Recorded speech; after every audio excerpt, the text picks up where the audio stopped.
চুক্তি আর সমঝোতার পার্থক্য না বুঝে মির্জা ফখরুল ইসলাম আলমগীর সাহেব বক্তব্য দিচ্ছেন। আমি ওনাকে বলবো আগে একটু ভালো মতো পড়াশোনা করে তারপর মিডিয়ার সামনে আসার জন্য। সিলন ফ্যামিলি ব্লেন্ডের কড়ালিকার আর সতেজ সাদের পারফেক্ট ব্লেন্ডে স্বপ্নেরা মেলুক টানা। যে ভারত থেকে আমাদের নানা ধরনের পণ্য আমদানি করতে হয়। সাম্প্রতিক সময়ে কোরবানির আগে ভারত যেভাবে পেঁয়াজ আমদানির উপর তাদের নিষেধাজ্ঞা প্রত্যাহার করে আমাদেরকে আমরা যাতে আমদানি করতে পারি এবং আমদানি করা হয়েছিল, এইভাবে তারা আমাদেরকে নানাভাবে সহায়তা করছে। গঙ্গার পানি চুক্তি, বেগম খালেদা জিয়া ভারতে গিয়ে এটা বলতেই ভুলে গেছিল। এটি বেগম খালেদা জিয়ারই বক্তব্য।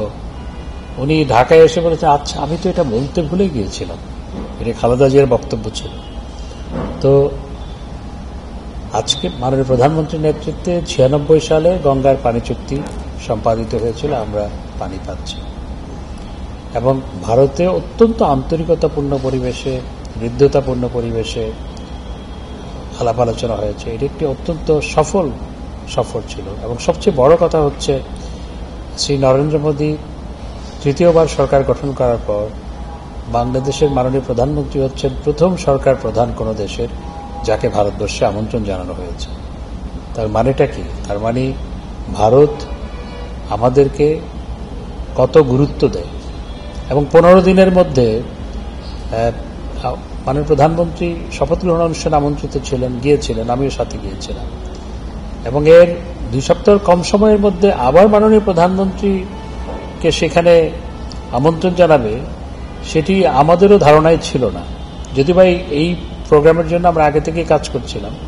এবং তিনি অন্য কোনো দেশের প্রথম প্রধানমন্ত্রী যাকে এনডিএ নতুন সরকার প্রথম আমন্ত্রণ জানিয়েছে।